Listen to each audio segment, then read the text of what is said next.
David Camm was a man who seemed to have it all. A proud Indiana state trooper, he had built a life many would admire. He was well respected in his community, known for his strong work ethic and dedication to his family. David had met Kim, a vibrant and kind-hearted woman, through mutual friends. Their connection was instant, and before long, the two were inseparable. They married and welcomed two children, Brad and Jill, who became the center of their world. Together, the Camm family epitomized the picture of suburban happiness: weekend barbecues, sports games, and family outings. But that idyllic image shattered on the evening of September 28, 2000. This story is filled with so many twists and turns in the revelations, as well as how the story actually turned out in the end, will leave you absolutely stunned and shocked. David had been playing basketball at a nearby church gym, a regular activity for him. He left around 9:20 p.m., heading home, expecting to settle into a typical night with his family. Instead, he walked into a nightmare. When David entered the garage, he was immediately struck by an eerie silence. Kim's Ford Bronco was there, but something was off. As he stepped closer, the scene before him was incomprehensible. Kim was slumped in the passenger seat, blood pooling beneath her. Brad, only 7 years old, lay on the floor nearby. Jill, just 5, was still strapped into her car seat in the back. Both children had been shot, their lives cruelly snuffed out. Panicked and unable to process what he was seeing, David called 911. His voice, shaking with shock and horror, conveyed the unspeakable grief of a father and husband who had just lost everything. "Oh my God! My family's been shot!" he cried into the phone. When police arrived, they found David visibly distraught, pacing and wailing. The crime scene was chilling. The garage bore the marks of sudden violence, but there were no obvious signs of a struggle. Kim had been shot in the head, execution style, while Brad and Jill had been targeted in similarly cold precision. The positioning of their bodies suggested they had no chance to defend themselves. Detectives began their work, scouring the scene for clues. Early suspicions swirled around possible motives. Was this a robbery gone wrong? A random act of violence? Or was there something deeper, more personal at play? As investigators pieced together the timeline, questions arose. David's alibi, that he had been playing basketball during the time of the murders, seemed solid at first. Multiple people confirmed seeing him at the gym. However, the initial forensic examination revealed traces of blood spatter on David's shirt. This would later become a key piece of evidence, leading detectives to question his involvement. In the immediate aftermath of the brutal murders, the investigation into the deaths of Kim, Brad, and Jill Camm began with urgency. For the small community in Georgetown, Indiana, the crime was unimaginable. The murder of a family, seemingly without motive, left everyone shaken. But as investigators combed through the evidence, their focus began to narrow in a direction that would shock many: David Camm himself. David's initial statements to police were straightforward. He had spent the evening at the church gym playing basketball, returning home around 9:30 p.m. Several witnesses corroborated his alibi, affirming he had been with them at the time the murders were believed to have occurred. On the surface, his account seemed airtight, but forensic evidence collected at the scene told a different story. Investigators discovered minute traces of blood spatter on David's t-shirt. According to bloodstain pattern analysts, the tiny droplets were consistent with high-velocity impact spatter, which typically occurs when someone is in close proximity to a gunshot wound. This finding raised an alarming question. How could David have such evidence on him if he wasn't present during the murders? In addition to the blood evidence, detectives began scrutinizing David's behavior. While his grief initially seemed genuine, some found it suspicious how quickly he appeared to compose himself when speaking to officers. He was cooperative, but his demeanor left investigators wondering whether it masked something more sinister. The crime scene itself also presented challenges. Forensic teams noted no signs of forced entry into the garage or the house. This suggested that the perpetrator either had access to the property or was someone the family knew. Furthermore, Kim's wallet, which might have pointed to a robbery motive, was untouched. The absence of a clear motive added to the puzzle. One of the most damning discoveries came in the form of a partial palm print found on Kim's vehicle. Though it was later revealed not to match David, its presence raised questions about whether he might have had an accomplice or been involved in some way. As the investigation progressed, whispers began to circulate around town. David, once a respected state trooper, now found himself at the center of a storm. For some, the idea that a husband and father could commit such an act was unthinkable. For others, the evidence seemed too compelling to ignore. In a dramatic turn on October 1st, 2000, just 3 days after the murders, David was arrested and charged with 3 counts of murder. The news sent shockwaves through the community. Many rallied to his defense, insisting that the blood evidence was a misinterpretation and that David was incapable of such brutality. Others, however, believed the police had their man. As David sat in jail awaiting trial, prosecutors began to build their case.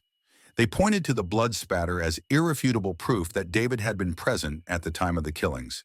Additionally, they highlighted tensions in David and Kim's marriage, suggesting a potential motive. Friends of the couple reported that their relationship, while appearing stable on the surface, had been strained in recent months. David had recently left the Indiana State Police, and there were rumors of infidelity. Prosecutors alleged that financial stress and personal frustrations could have led David to snap. But David's defense team was quick to push back. They argued that the blood spatter evidence was being misinterpreted and that his alibi, corroborated by several witnesses, should have ruled him out as a suspect.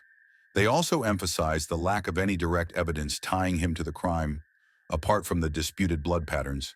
Despite the back and forth, one thing was clear: the trial would hinge on the forensics. As the prosecution and defense prepared their cases, the stage was set for a courtroom battle that would divide the community and keep the nation captivated.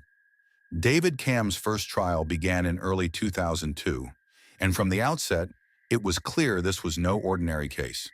The courtroom was packed with journalists, spectators, and community members eager to see how the prosecution would present its case against the former state trooper accused of murdering his own family. The prosecution's argument rested heavily on forensic evidence, particularly the blood spatter found on David's t-shirt. Expert witnesses testified that the small droplets were consistent with what is known as high-velocity impact spatter, which occurs when blood is propelled by the force of a gunshot. This, they argued, placed David in the garage at the moment the murders occurred. In addition to the blood evidence, the prosecution pointed to inconsistencies in David's behavior. They argued that his reaction to the murders was not that of a grieving husband and father. Witnesses claimed he seemed calm, even detached, during the investigation. Prosecutors painted a picture of a man who had grown resentful of his family responsibilities and had allegedly been unfaithful to his wife. Adding fuel to the fire was the testimony of Kim's family, who expressed doubts about David's innocence. They claimed that while the couple's relationship seemed fine on the surface, Kim had confided in them about growing frustrations in her marriage. The prosecution used this to bolster their theory that David was motivated by anger and resentment. The defense, however, fought back fiercely. They argued that the blood spatter evidence was not as clear-cut as the prosecution claimed. Defense experts testified that the stains could have been caused by contact transfer, David brushing against his wife's body in a frantic attempt to check for signs of life. They also emphasized his alibi, supported by multiple witnesses who swore he was playing basketball at the time the murders were believed to have taken place. A particularly dramatic moment in the trial came when the defense revealed a crucial piece of evidence that cast doubt on the prosecution's case: the unknown palm print found on Kim's SUV. This print did not match David or anyone in the family. The defense argued that this indicated the involvement of an unknown third party, someone who could very well be the real killer. Despite these revelations, the prosecution remained steadfast in their assertion that David was guilty. They suggested that the palm print could have been left by an unrelated individual at another time, and they dismissed the defense's blood spatter arguments as speculative. As the trial progressed, the community became more divided. Some believed David was a cold-blooded killer who had carefully planned the murders to escape his responsibilities. Others saw him as a victim of a flawed investigation, someone who was being railroaded because of circumstantial evidence and misinterpreted forensics.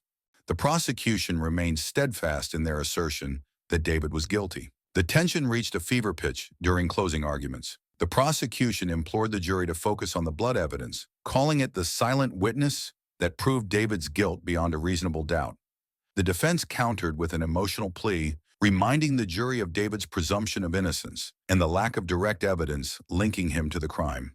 In February 2002, after hours of deliberation, the jury delivered its verdict. David Camm was found guilty on 3 counts of murder and sentenced to life in prison without parole. The courtroom erupted with reactions. Kim's family expressed relief and vindication, while David's supporters were devastated. But even as the trial concluded, questions lingered. What about the unknown palm print?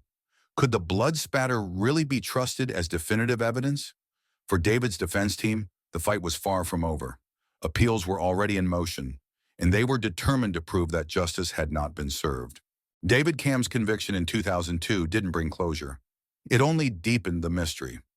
As he began his life sentence in prison, his defense team was already working tirelessly on his appeal. They believed the conviction was not only unjust, but also riddled with flaws, and their persistence would soon reveal shocking new developments. The appeal process focused heavily on the forensic evidence presented in the first trial. Central to this was the blood spatter analysis, which had played a pivotal role in convicting David. The defense brought in new experts who raised serious doubts about the validity of the prosecution's interpretation. They argued that the bloodstains on David's shirt were more likely the result of contact transfer, supporting David's claim that he had leaned over Kim's body to check for a pulse. But what truly shifted the trajectory of the case was a bombshell discovery made during the appeals process. In 2004, forensic analysts found traces of DNA that didn't belong to any member of the Camm family. The DNA matched neither David, Kim, nor the children. This evidence, coupled with the unidentified palm print found on Kim's SUV, pointed to the possibility of another person at the crime scene. As the new findings came to light, David's defense team uncovered another shocking piece of information. The prosecution's original blood spatter expert, whose testimony had been critical in securing David's conviction, was not formally certified in blood spatter analysis. This revelation cast a shadow over the integrity of the trial and raised questions about the prosecution's reliance on potentially flawed testimony. These developments paved the way for David's conviction to be overturned in 2004. The Indiana Court of Appeals ruled that the prosecution had improperly emphasized unverified evidence, and they ordered a new trial. For David, this was a glimmer of hope, a chance to clear his name and reclaim his life. However, the overturning of his conviction brought little solace to Kim's family. They remained convinced of David's guilt, believing that the new evidence was merely a technicality. Their grief, compounded by the renewed uncertainty, fueled their determination to see David convicted again. As David awaited his retrial, the focus shifted to the new DNA evidence. Investigators worked to determine its origin, leading them to a man named Charles Boney, a convicted felon with a history of violent crime. Boney's DNA matched the traces found on Kim's clothing, and his palm print was a match for the one discovered on the SUV. The revelation of Charles Boney's involvement was a game-changer. Investigators learned that Boney had a troubling past, including a pattern of stalking and attacking women. He was also known to have an obsession with feet, a chilling detail given that Kim's shoes had been removed at the crime scene. Despite the mounting evidence against Boney, the prosecution remained steadfast in their belief that David was still involved in the murders. They theorized that Boney and David had conspired together, with Boney acting as an accomplice. This theory would become the backbone of the prosecution's case in the retrial. The twists and turns left the community reeling. Was David an innocent man who had been wrongfully convicted, or was he part of a sinister plot to murder his own family? The introduction of Charles Boney only deepened the mystery, and as the retrial approached, the stakes couldn't have been higher. As David Camm's retrial began in 2005, the courtroom atmosphere was tense.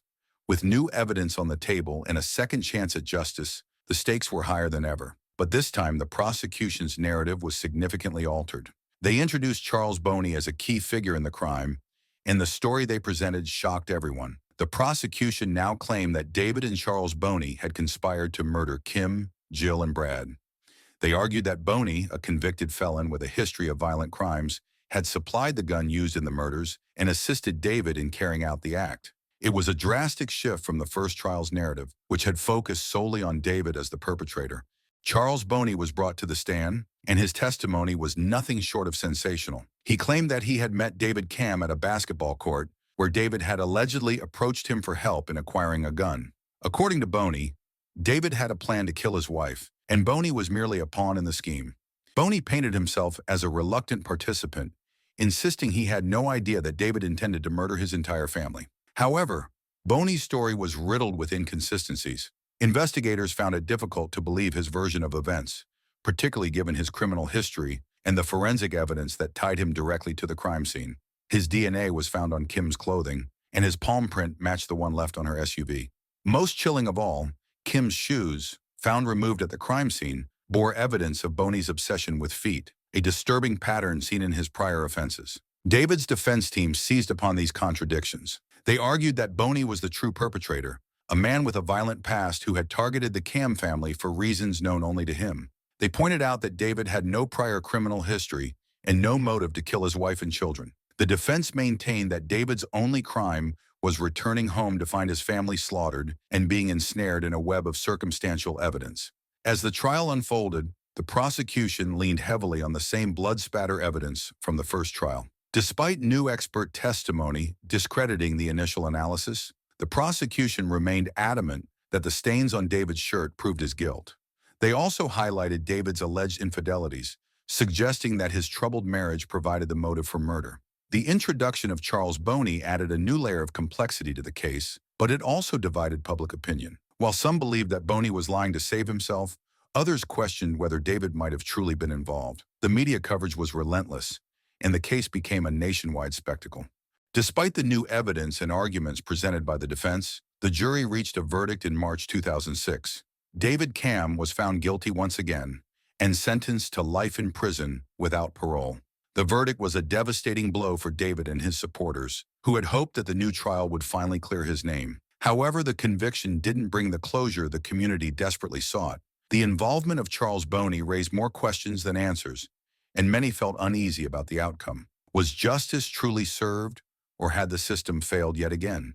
The retrial left a cloud of uncertainty hanging over the case, but for David Camm, the fight was far from over. He vowed to continue appealing, determined to prove his innocence and uncover the full truth about what had happened to his family. In 2013, after 2 convictions and more than a decade of relentless legal battles, David Camm's case returned to court for a third trial.